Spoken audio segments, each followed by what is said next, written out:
कत्ल और गारतगिरी हो रही है और तुम इतने से विजय को पकड़ न सके? क्या जवाब दूं मैं पब्लिक को? सर, पब्लिक में वो बहुत मकबूल है। और जब पब्लिक उसे पनाह देती है, उसके बचाव के लिए जान देने के लिए तैयार है, तो पुलिस के सामने सिवाय गन बैटल के कोई रास्ता नहीं है। और मैं मासूम पब्लिक को पुलिस की गोली का शिकार नहीं करना चाहता। उसे खत्म करने के लिए अगर बस्तियां भी जलानी पड़े ना, जलाओ। ये तो इंसानी हुकूक का उल्लंघन होगा और आप किसी को जवाब देने के काबिल नहीं रहेंगे। मुझे तो लगता है ये सियासी बहरान है।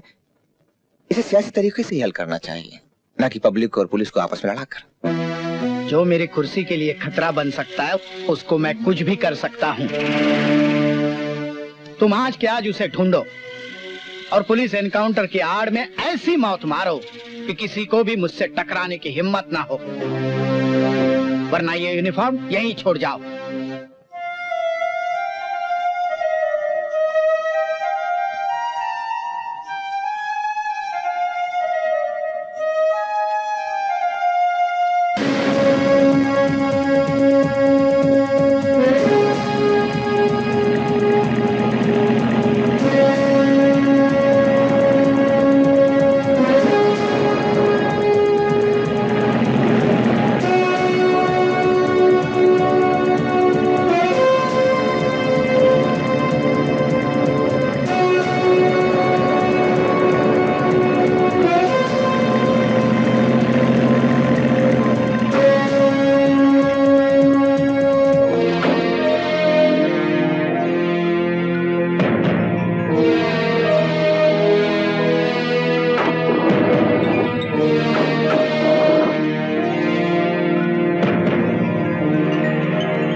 एक बार तो ठीक है ना? तुम सबको लेकर पीछे की पहाड़ी से निकल जाओ। मैं पुलिस का ध्यान अपनी तरफ कर लेता हूँ। नहीं, मैं तुम्हें अकेला नहीं जाने दूंगा। मैं अकेला नहीं हूँ, मेरे साथ भगवान है और ये बंदूक भी। तुम लोग जाओ, ठीक है?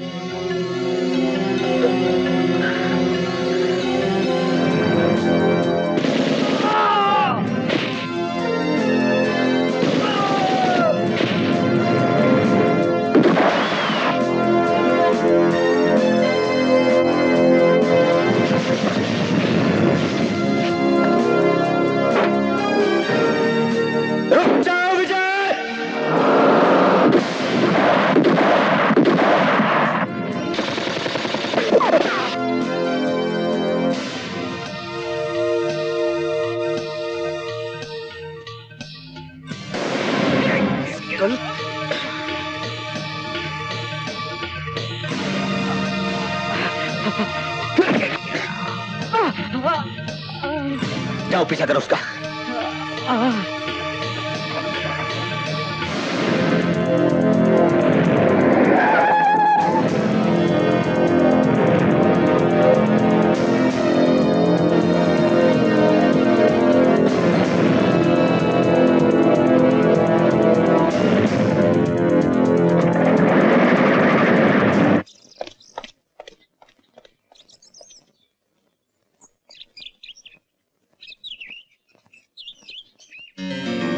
अच्छा हुआ तुम खुद यहाँ आ गए। हमारा इलाका खाली करने का आज आखिरी दिन है, ये तुम्हें याद होगा। और अगर तुम नहीं आते तो कल तुम्हारी बेवक्त मौत का सुनकर हमें बहुत अफसोस होता। सर, मैं आपकी गलतफहमी दूर करना चाहता हूँ। आपके जंगल की कटाई सत्य सिंह और साहू करवा रहे हैं। पिछली बार जो आप पर हमला हुआ था वो भी उन्हीं की साजिश थी, मगर इल्जाम हम पर डाला गया था। हम तुम पर यकीन करें, वो कैसे? हमारे क्रांतिकारी हर अफसर से लेकर मिनिस्टर तक और हर इंसान से लेकर शैतान तक की खबर रखते हैं। तुम्हारे पिता मर चुके हैं। वो काम क्या करते थे? वो एक टीचर थे और आजादी की जंग के गुमनाम सिपाही भी। मरते दम तक यही कहते रहे कि गुलामी का इज़्दा हमारे गर्दन से निकल तो गया है, लेकिन अमन और प्रगति को डसने वाले नाग हमारे कदमों से लिपट गए हैं। वो तो हम भी जानते हैं। तुम्हारे पिता टीचर थे तो तुम भी कुछ पढ़े लिखे तो होगे। एमए किया है मैंने, और मेरे साथी क्रांतिकारियों में डॉक्टर, इंजीनियर और वकील भी हैं। तुम्हारे चाहने वाले बढ़ रहे हैं या घट रहे हैं? बढ़ रहे हैं। फिर तो तुम्हारा मकसद सच्चा है, मगर तरीका गलत है। जरा गौर करो, बंदूक अपनी हिफाजत के लिए बनाई जाती है। अगर हर कोई बंदूक से बात करने लगे तो इसका अंत क्या होगा तुम जानते हो? यह जानना हुकूमत का काम है।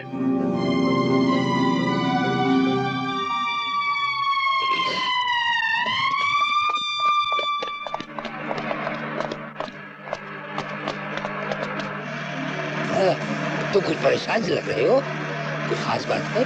मैं आतंकवादियों से एनकाउंटर करके आ रहा हूँ। विजय इसी इलाके में कहीं घुसा है। हम हर घर की तलाशी ले रहे हैं सर। तो अब हमारे घर की तलाशी लोगे? शायद अनजाने में घुस आया और कहीं छुपा हो। सर नीचे तो कहीं भी नहीं। तो फिर ऊपर भी देख लो। उसकी मौत अगर खींच जाए तो जरूर आप कमरे में छुप सकता है। ओके सर, जय हिंद।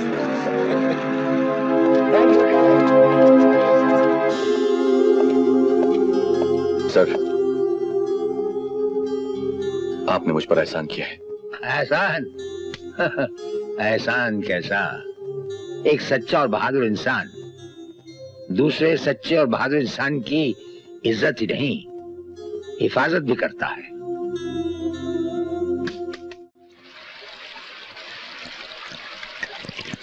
भोला अभी तक लौटा क्यों नहीं? कहाँ गया है? नरेंद्र गया है पता लगाने, आता ही होगा। विजय भैया, अवतार सिंह ने भोला को पकड़ रखा है। हमारे बारे में जानकारी लेने के लिए बहुत पिटाई कर रहा है उसकी।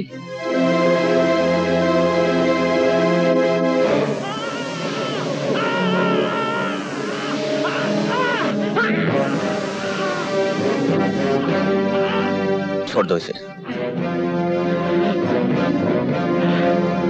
बताओ तुम लोगों ने मोर्चे कहाँ कहाँ बना रखे हैं?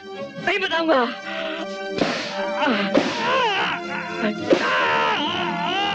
ये हथियार, ये गोला बारूद कहाँ से लाते हो तुम लोग? नहीं बताऊंगा। नहीं, नहीं, नहीं, नहीं। तुम लोगों को रुपया कौन देता है? हम उन लोगों का रुपया लूटते हैं जिनके पास काली करतूतों का काला धन जमा है। झूठ बोलते हो तुम। अगर किसी का रुपया लूटा होता तो वो लोग पुलिस में आकर शिकायत दर्ज कराते। वो ऐसा नहीं कर सकते क्योंकि वो जानते हैं कि अगर पकड़े गए तो सरकार को अपने काले धन का हिसाब बताते बताते कंगाल हो जाएंगे। और हमारी सरकार के बारे में एक बात मशहूर है कि जो बच गया वो राजा और जो पकड़ा गया वो चोर है। तुम लोगों की वजह से पुलिस और हुकूमत की बदनामी होती है। मैं चाहता हूं तुम अखबार वालों को बयान दो कि तुम्हें रुपया देशद्रोही देते हैं तो मैं तुम्हें छोड़ भी दूंगा और तुम्हारी रक्षा भी करूंगा। नहीं कहूंगा, ये झूठ है। हम क्रांतिकारी हैं और अपने बलबूते पर क्रांति लाएंगे। सर, सीएम साहब का फोन है।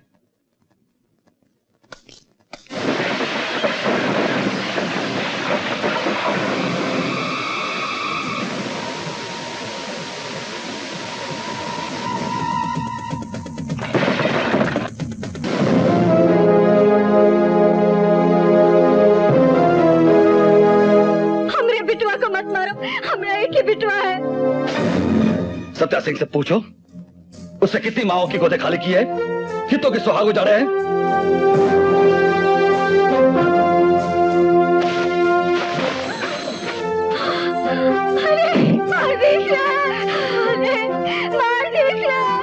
हमारे बेटे को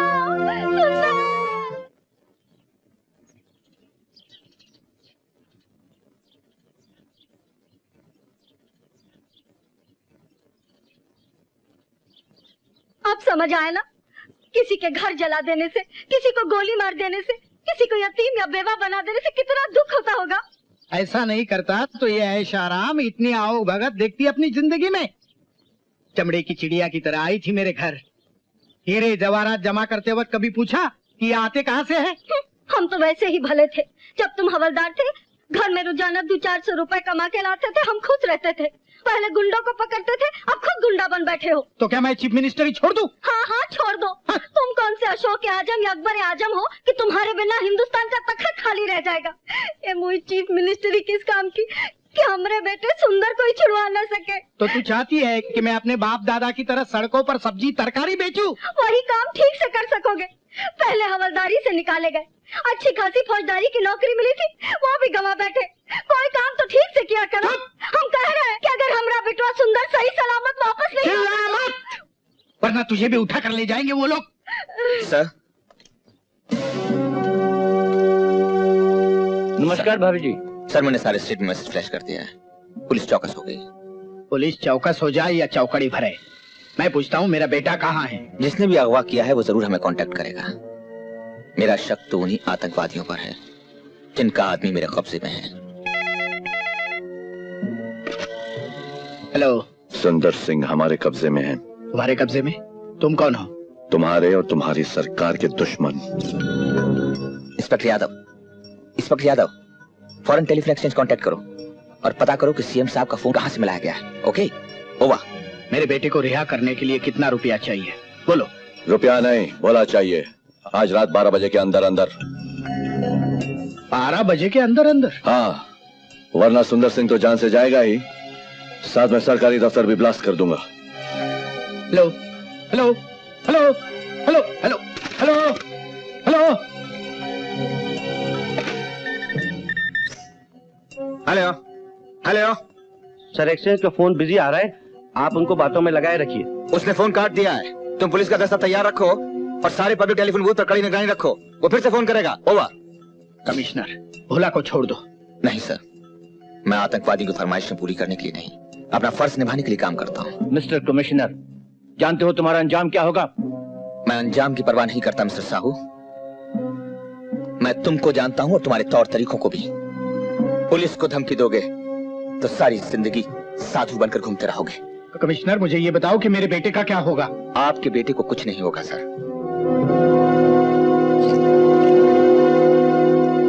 हाँ हाँ, आप उसे हमारे जंगलात में ढूंढ सकते हैं और हमारे आदमी रास्ता दिखाने में आपकी मदद भी करेंगे।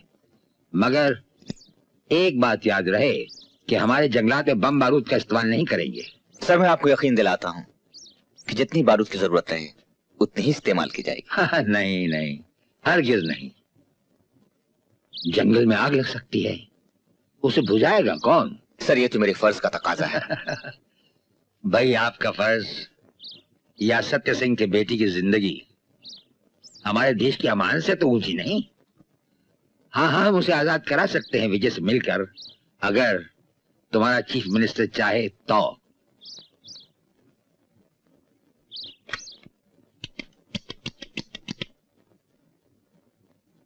सर, राठौर साहब यकीन दिला रहे हैं कि अगर आप चाहें तो बजाते खुद विजय से मिलकर सुंदर सिंह को आजाद करा सकते हैं।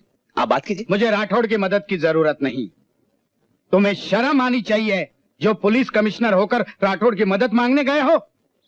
मैं चीफ मिनिस्टर हूँ, अपने बेटे को बचाना खूब जानता हूँ। लगता है हमारी मदद लेना तुम्हारे चीफ मिनिस्टर को पसंद नहीं।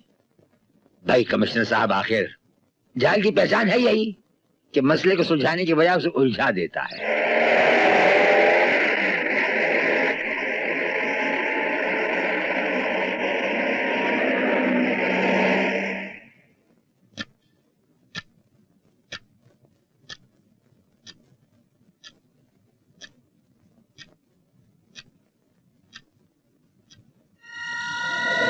मैं कहता हूँ भोला को छोड़ दो। कमिश्नर, अगर सुंदर सिंह वापस नहीं आया तो तुम भी यहां से वापस नहीं जा सकोगे। सर, ये लड़का चिट्ठी लेके आया है।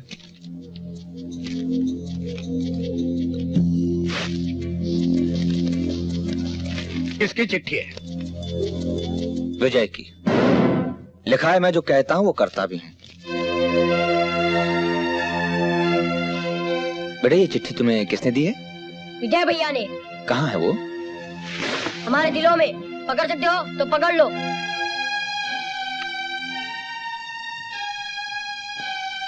इस भोला को न छोड़ने से आतंकवाद तो खत्म नहीं हो जाता। भाई साहब, आपको हम राखी का वास्ता देकर आपसे भीख मांगते हैं।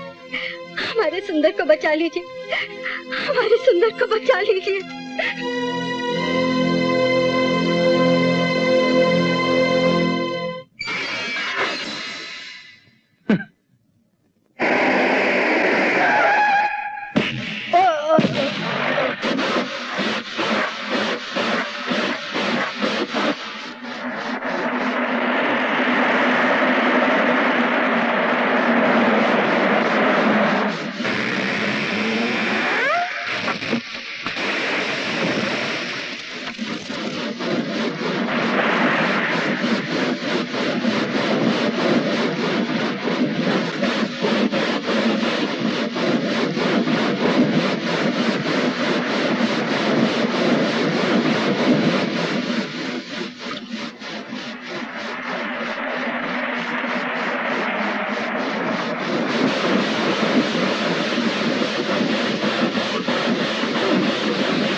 है।